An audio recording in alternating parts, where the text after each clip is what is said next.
আসসালামু আলাইকুম রহমতুল্লাহ। আলহামদুলিল্লাহ ওয়াহদা ওয়াসসালাতু ওয়াসসালামু আলা মান লা নাবিয়্যা বা'দা। সম্মানিত দর্শক মণ্ডলী, প্রশংসা আল্লাহর জন্য, শান্তি অবতীর্ণ হোক আল্লাহ রাসূলের উপর সাল্লাল্লাহু আলাইহি ওয়াসাল্লাম।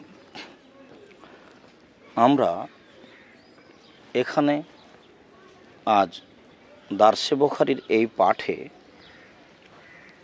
ইতিকাফ এবং ফেতরা সম্পর্কে আপনাদের সামনে এক গুরুত্বপূর্ণ সংক্ষিপ্ত তথ্যবহল বিবরণ পেশ করতে চাই। সম্মানিত দর্শক মণ্ডলী, আমরা ইতিকাফ কি এবং তার কোনো গুরুত্ব আছে নাকি, বা ফেতরা কি দিয়ে আদায় করতে হবে, কখন আদায় করতে হবে, এ ব্যাপারে আপনাদের সামনে আমরা এক বিবরণ পেশ করব ইনশাআল্লাহ আজিজ। ইতিকাফের কোনো বিশেষ ফজিলত নেই। ইতিকাফ শব্দের অর্থ হচ্ছে নিজেকে বিরত রাখা, বেশি ইবাদত করার জন্য এক বিশেষ পদ্ধতি অবলম্বন করার নাম ইতিকাফ। ইতিকাফ করতে হবে এমন কথা জরুরি নয়। ইতিকাফ না করলে সেই পাড়ার, সেই মহল্লার লোকগুলি গুনাহগার হবে, এই কথাটিও মিথ্যা।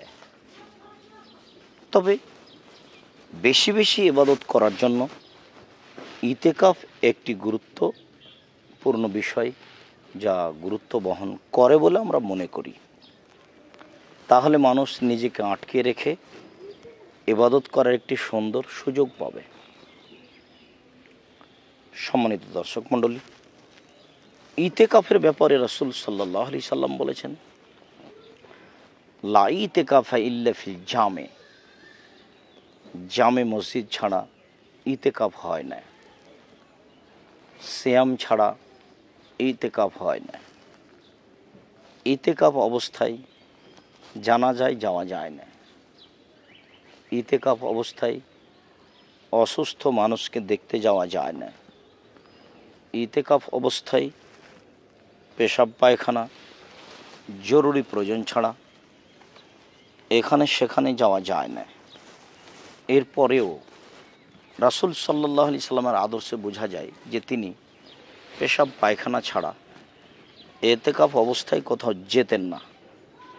প্রয়োজনে তার স্ত্রীগণই মসজিদে তার সাথে দেখা করতে আসতেন, যা বুখারী মুসলিমের হাদিস দ্বারা প্রমাণিত হয়।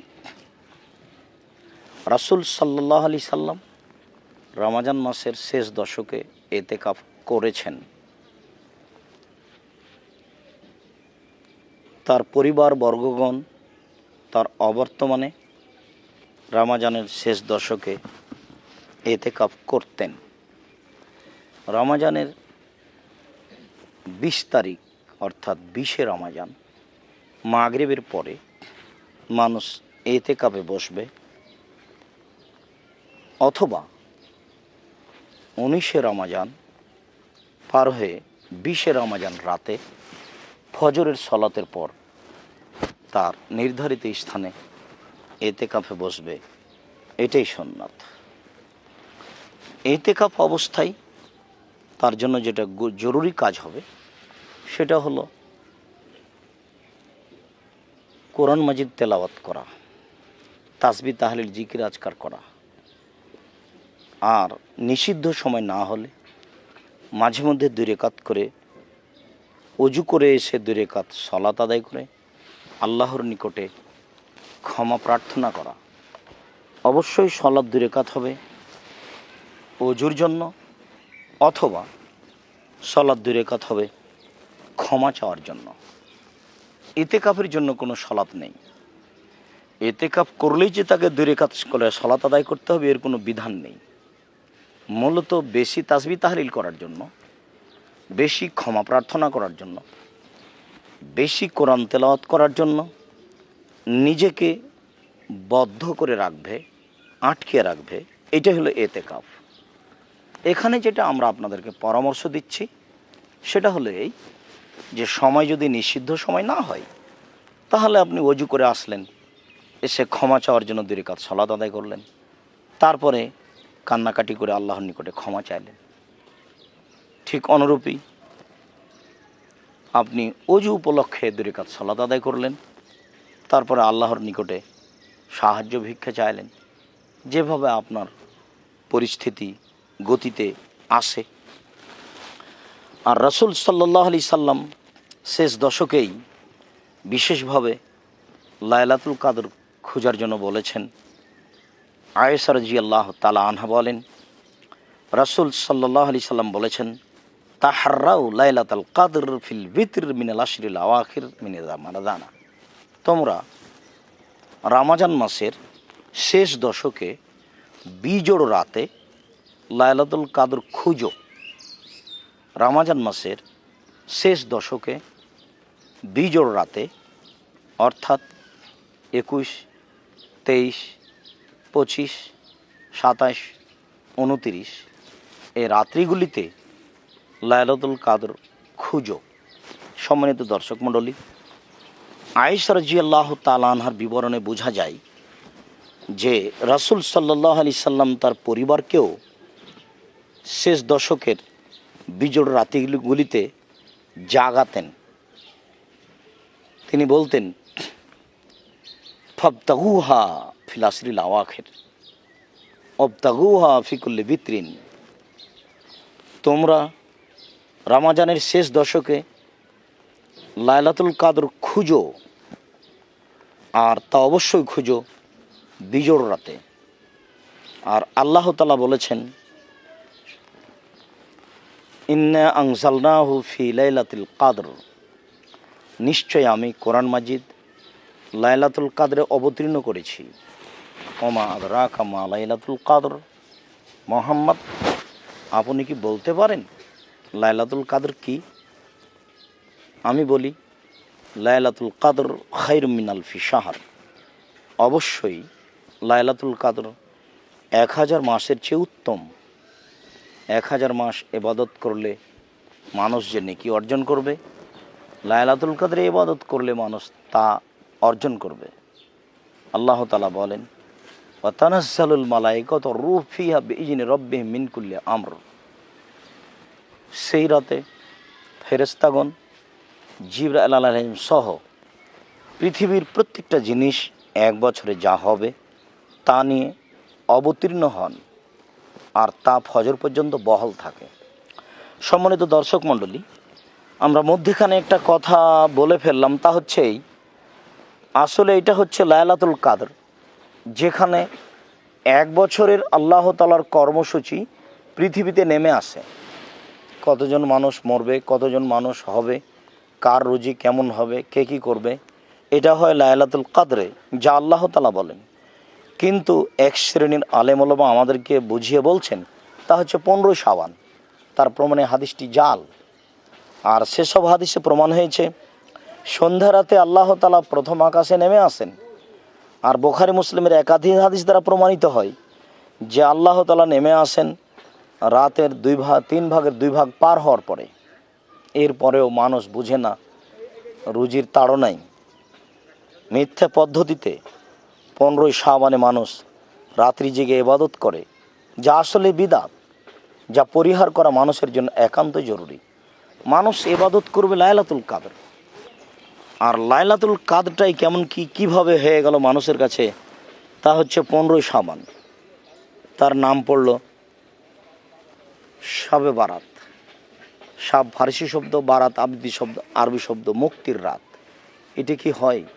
মানুষ যে বিবেচনা করে না, মানুষ যে সঠিক পথ খুঁজে না, সঠিক আলেম ওলামাকে জিজ্ঞাসা করে না, যারা ভুল পথে আছে, যারা ভুল পথের পরিচালনা করে, মানুষ তাদের কাছে আশ্রয় নেই। মানুষ সঠিক পথ পাবে কি করে? আমরা সম্মানিত মুসলিম ভাই বোনকে বলতে চাই, আপনারা কোরআন এবং সহিহ হাদিসের নিকটে আশ্রয় নেন। জ্ঞানীগুণী পরহেজগার সঠিক আকীদার আলেম যারা, তাদের কাছে শরীয়ত জানার ব্যাপারে আশ্রয় নেন, আপনাদের জন্য ভালো হবে। লাইলাতুল কদর শেষ দশক, এতেকাফে মানুষ কি করবে? আয়েশা রাদিয়াল্লাহু তাআলা আনহা বলেন, এজা দাখালাল আশর সাদ্দা মিজারাহু ও আহিয়া লাইলাহু ও আইকাদা আহলাহু। যখন রমজানের শেষ দশক আসত তখন রাসূল সাল্লাল্লাহু আলাইহি সাল্লাম জোরালো প্রস্তুতি নিতেন এবং রাতে জেগে থাকতেন, পরিবারকে জাগাতেন। অত্র বুখারীর হাদিস 271 পৃষ্ঠায় প্রমাণ হয় যে শেষ দশকের জন্য রাসূল সাল্লাল্লাহু আলাইহি সাল্লাম একটি জোরালো প্রস্তুতি নিতেন। তারপরে তিনি রাতে জেগে থাকতেন, ঘুমাতেন না। শুধু তিনি একাই নয়, তিনি তার পরিবারকে জাগাতেন। এখানে যে আমাদের জন্য শিক্ষণীয় তা জরুরি হচ্ছে অবশ্যই শেষ দশককে মূল্যায়ন করার জন্য আমরা ব্যক্তিগত হিসেবে প্রত্যেকেই প্রস্তুতি নিব, সাথে সাথে রাতে জেগে থাকার প্রাণপণে চেষ্টা চালাবো এবং পরিবারকে জাগানোর চেষ্টা করব। সম্মানিত দর্শক মণ্ডলী, রাত জেগে আমাদের দেশে বিভিন্ন এলাকায় যা করা হয়, কোনো কোনো এলাকাতে জাগার রাত্রিগুলিতে বক্তব্য দেওয়া হয়, জনগণ শুনে শেষের অংশে তাড়াহুড়া করে 8 রাকাত তারাবি পড়ে নাই, যা লাইলাতুল কাদরকে অবমাননার শামিল। অবশ্যই শেষ দশক বক্তব্য দেওয়ার রাত নয়। কোনো কোনো এলাকায় দলবদ্ধভাবে কোরআন তেলাওয়াত করে সময় কাটায়। অবশ্যই তা কোরআন তেলাওয়াত করে শুধু কোরআন তেলাওয়াত করে সময় কাটাবে তা নয়, বরং আমরা যা পরামর্শে বলেছি তা হচ্ছে আয়েশা রাদিয়াল্লাহু তাআলা আনহার ওই হাদিসটি যে আপনি দীর্ঘ সময়ে 8 রাকাত সালাত আদায় করবেন। আমি পরামর্শের ভিত্তিতে বলতে চাই, সম্মানিত দিনী ভাই বোন, আপনি এশার সালাত আদায় করার পরে ঘুমিয়ে পড়েন, 0.5 ঘন্টা 1 ঘন্টা একটু রেস্টের মতো ঘুমিয়ে যান। তারপরে জেগে যান 11টার দিকে, 11:30টার দিকে, 12টার দিকে আপনি অজু করে সালাত আরম্ভ করুন। যদি আপনার কোরআন মুখস্থ না থাকে, সূরা ইখলাস তো আছে, আপনি এটা বারবার পড়ুন। পড়তে পড়তে যখন আপনি ক্লান্ত হয়ে যাবেন তখন আপনি রুকুতে চলেন। রুকুতে আপনার বেশি দোয়া মুখস্থ না থাকলে সুবহান রাব্বিয়াল আযীম তো আছে, আপনি পড়তে থাকেন, 1000 বার পড়েন, 1,000 বার পড়েন। যখন আপনি ভাবছেন আর রুকুতে থাকা যায় না তখন উঠে আসেন, এরপরে আপনি দোয়া পড়েন, তারপর সিজদায় চলেন। সিজদার দোয়া যদি বেশি মুখস্থ না থাকে তাহলে সুবহান রাব্বিয়াল আলা তো আছে, আপনি বলতে থাকেন আপনার যতক্ষণ সম্ভব। তারপরে উঠে আসেন, আপনি 2 সিজদার মাঝের দোয়া পড়ুন, আবার সিজদায় চলেন, সেখানে দীর্ঘ সময় থেকে যান। আপনি দোয়া পাঠ করুন, এ হলো 1 রাকাত, এভাবে আর 1 রাকাত, এ হলো 2 রাকাত, এভাবে আর 2 রাকাত পড়ুন, এ হলো 4 রাকাত। এরপর একটা বিরতি নিয়ে আসেন। বিরতিতে আপনার কাছে কেউ থাকবে না, আপনি থাকবেন নির্জনে। রাসূল সাল্লাল্লাহু আলাইহি সাল্লাম বলেন, জাকার আল্লাহ খালিয়ান ফাফাজাত আয়নাহু। 7 শ্রেণীর মানুষ বিচারের মাঠে বিশেষ ছায়াতলে থাকবে। তার 1 শ্রেণীর মানুষ যে নির্জনে হয় এবং আল্লাহর ভয়ে তার চোখের পানি ঝরঝর করে ঝরে, সে আল্লাহকে ডাকে, কান্নাকাটি করে। এই ধরনের লোক থাকবে বিচারের মাঠে বিশেষ ছায়াতলে। আপনাকে আমি এই সময়ে এই পথটি অবলম্বন করার জন্য অনুরোধ জানাচ্ছি, পরামর্শ দিচ্ছি। 4 রাকাত পড়ার পরে আপনি নির্জনে আল্লাহর নিকটে কান্নাকাটি করুন, ক্ষমা ভিক্ষে চান। এরপরে আপনি 4 রাকাত পড়ুন, যাতে করে পড়তে পড়তে সকাল হয়ে যায়। মূলত এটাই ছিল রাত জাগা, মূলত এটাই ছিল আল্লাহর কাছে রমজানের শেষ দশকে ক্ষমা চাওয়া। কিভাবে তা হয়ে গেল 20 রাকাত তারাবি, যা মানুষ সবাই বিপদে, কখন শেষ হবে ক্লান্তির শেষ নেই, যা সরাসরি কোরআনেরও উল্টা। আল্লাহ তাআলা বলেন, ফাইদা ফারাগতা ফাংসব ওয়া ইলা রাব্বিকা ফারগাব। মোহাম্মদ, আপনি যখন দুনিয়াবি কাজ থেকে অবসর হবেন তখন আপনি কঠোর শ্রমে আত্মনিয়োগ করুন, আর যখন আপনি আমাকে কিছু বলবেন তা বিনয়ের সাথে কাকুতি মিনতি করে বলুন। সম্মানিত দর্শক মণ্ডলী, রাইফেলের গুড়ির মতো 20 রেখাত তারাবি চলে, তাহলে কি সেখানে বিনয়ী আছে? তাহলে কি সেখানে কান্নাকাটি আছে? তাহলে কি সেখানে আপনার অনুনয় বিনয় আছে? অনুনয় বিনয় করে, কান্নাকাটি করে রংপুর, দিনাজপুর, লালমনিরহাট, নীলফামারী, কুড়িগ্রাম, পঞ্চগড়, ঠাকুরগাঁ, বগুড়া, জয়পুরহাট এসব ডিস্ট্রিক্টের ভাষায় বলতে হলে কাউবাউ করে আল্লাহ তাআলাকে যদি কিছু বলতে চান তাহলে অবশ্যই নির্জনেই বলতে হবে, তা একাই বলতে হবে। যা আল্লাহ বলেছেন, যা আল্লাহর নবী বলেছেন, অবশ্যই এই দ্রুত গতিতে সালাত আদায় করা এই বাস্তবতার বিরোধী। অবশ্যই বক্তব্য দিয়ে জাগার রাতগুলিকে পার করে দেওয়া হাদিস কোরআনের এই বাস্তবতার বিরোধী। অবশ্যই সবাই মিলে সারা রাত গল্প করা এবং কোরআন তেলাওয়াত করা এই রাত্রি জাগার বিরোধী। রাত্রি জাগা বলতে আল্লাহর নিকটে ক্ষমা চাইতে হবে, আল্লাহর নিকটে প্রার্থনা করতে হবে, পরিবারকে জাগাতে হবে। সম্মানিত দর্শক মণ্ডলী, আমি এখানে আরেকটা গুরুত্বপূর্ণ জিনিস আপনাদের সামনে বলতে চেয়েছি, তা হচ্ছে ফিতরা। ফিতরা একটি গুরুত্বপূর্ণ বিষয় যা প্রত্যেকটি মানুষকে দিতে হবে। যারা ফিতরার বিষয়টি জাকাত বুঝেছেন তারা ভুল বুঝেছেন। কেননা জাকাতের জন্য একটা পরিমাণ লাগে, অর্থ হলে তা 7.5 ভরি সমমূল্য স্বর্ণের অর্থ হতে হবে, অন্যথায় তা অবশ্যই 52.5 তোলা রূপার সমমূল্য হতে হবে। তাছাড়া তার প্রতি জাকাত ফরজ হবে না। শস্য হলে 18 মণ 30 কেজি শস্য হতে হবে, তাছাড়া তার প্রতি জাকাত ফরজ হবে না। অপরদিকে ফিতরার বিষয়টি পরিমাণ নয়, ফিতরার বিষয়টি রাসূল সাল্লাল্লাহু আলাইহি সাল্লাম ফিতরা প্রত্যেকটা মানুষের প্রতি ফরজ করেছেন। ইবনে ওমর রাদিয়াল্লাহু তাআলা আনহু বলেন, ফরজ রাসূলুল্লাহ সাল্লাল্লাহু আলাইহি সাল্লাম যাকাত আল ফিতরে, ফিতরার জাকাত আল্লাহর নবী ফরজ করেছেন সান মিন তামারিন, 1 সা খেজুর, আও সান মিন শাইরিন, 1 সা জব, আলাল আবদে ওয়াল হুররে, দাস দাসীর উপর, স্বাধীন পুরুষ নারীর উপর, অযাকারে ওয়াল উনসা, পুরুষের উপর, নারীর উপর, অসাগির অল কাবিরে, ছোটর উপর, বড়র উপর, মিনাল মুসলিমিন, সকল পুরুষ নারী। এখানে জাকাতের বিধান নেই। যারা ফিতরাকে জাকাতের উপরে অনুমান করেছেন তাদের এই সিদ্ধান্ত ভুল। ফিতরা প্রত্যেকটা মানুষকে দিতে হবে। আমরা তো মনে করি যারা ভিক্ষা করে খায় তাদেরকেও ফিতরা দিতে হবে। ফিতরা সে ভিক্ষা করেই সংগ্রহ করুক বা মানুষের কাছে সাহায্য নিয়ে সংগ্রহ করুক, তাকে ফিতরা দিতেই হবে। কেননা একজন ভিক্ষুকও মুসলিম।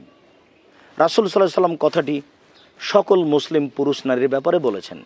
তিনি এখানে ভিক্ষুককে বের করে দেননি। ভিক্ষুকও প্রস্তুতি নেবে ফিতরা দেওয়ার জন্য। হ্যাঁ, ফিতরা বন্টনের সময় ফকির মিসকিনকে দিতে হবে, এই কথা রাসূল সাল্লাল্লাহু আলাইহি সাল্লামের আদেশ। বরং আমরা মনে করি যে বিশেষভাবে ফিতরা শুধু ফকির মিসকিনকেই দিবে, অন্য জায়গাতে না দেওয়ার চেয়ে। ফকির যারা চেয়ে বেড়ায়, মিসকিন যারা চাইতেও পারে না, সংসারও চলে না, তার নাম মিসকিন, তারা বাড়ির পাশে আছে।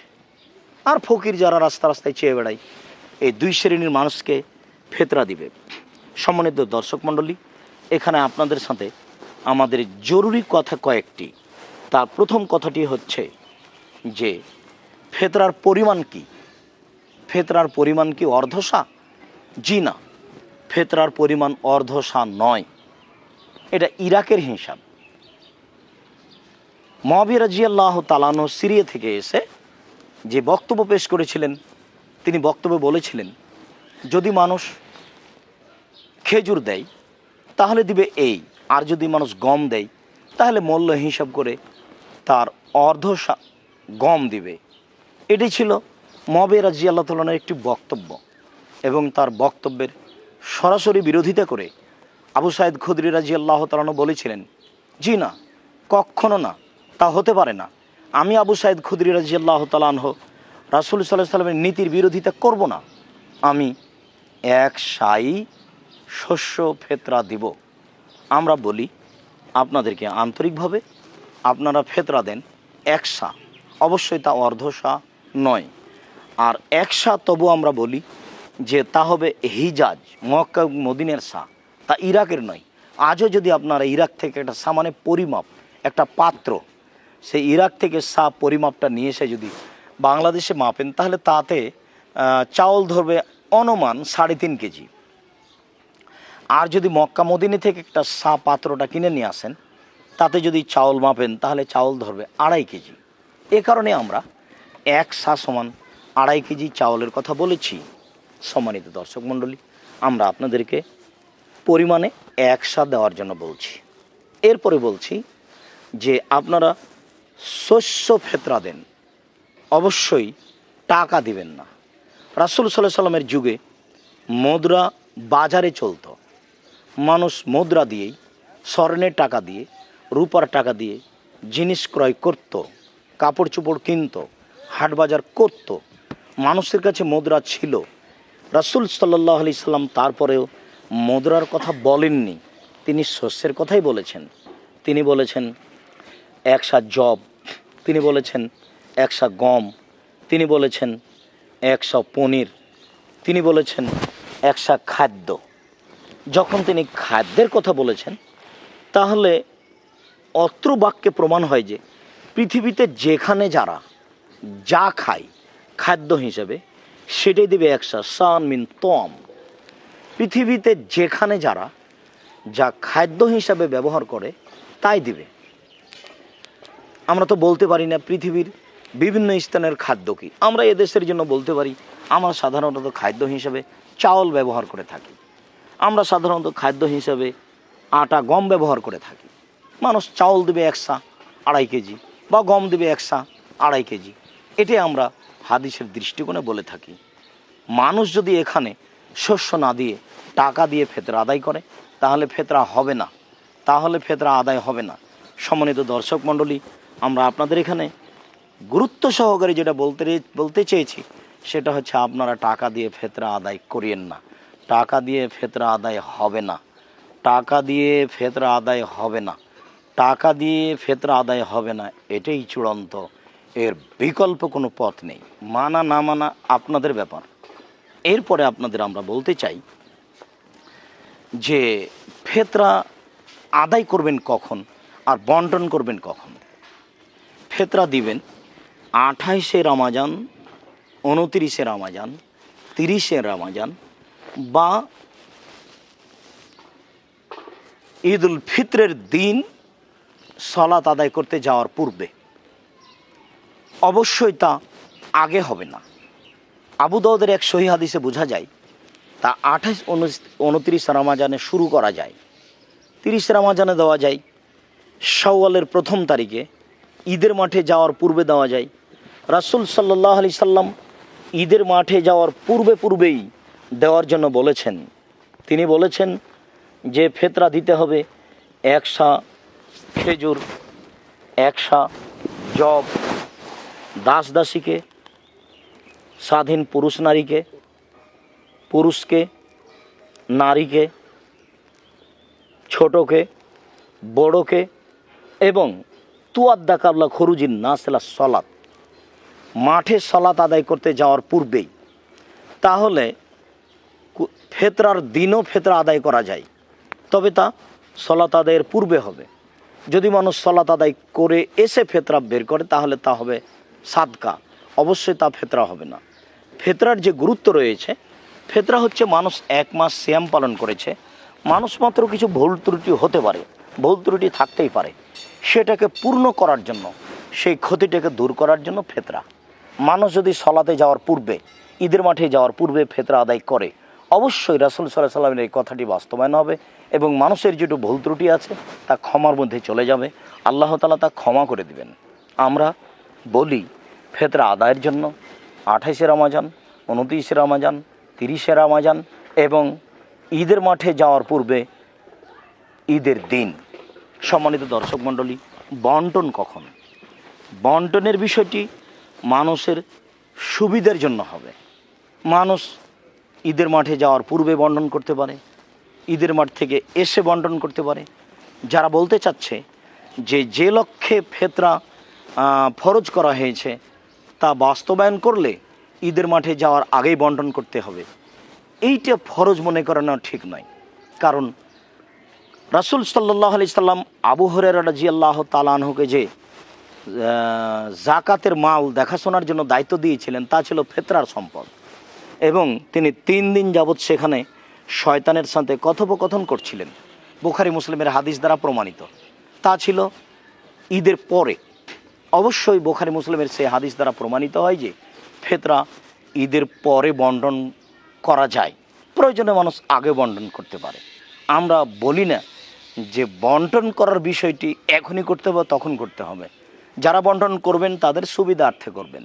আমরা বলতে চাচ্ছি আমাদের আলোচনার পুনরাবৃত্তিতে অবশ্যই আপনি শস্য ফিতরা প্রদান করুন, টাকা নয়।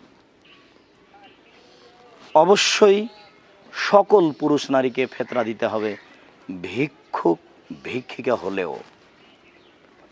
যে বাচ্চা প্রসব হয়েছে ঈদের দিন ফজরের সলাতের সময় সূর্য ওঠার পূর্বে, সেই বাচ্চারও ফিতরা দিতে হবে। আমরা এটাই ঠিক মনে করি। যদি সূর্য উঠে যায় তাহলে সেটা পরের দিন বলে গণ্য। আমরা এই হিসাবে বলতে চাই যে সকলকেই ফিতরা দিতে হবে, ছোট বড়।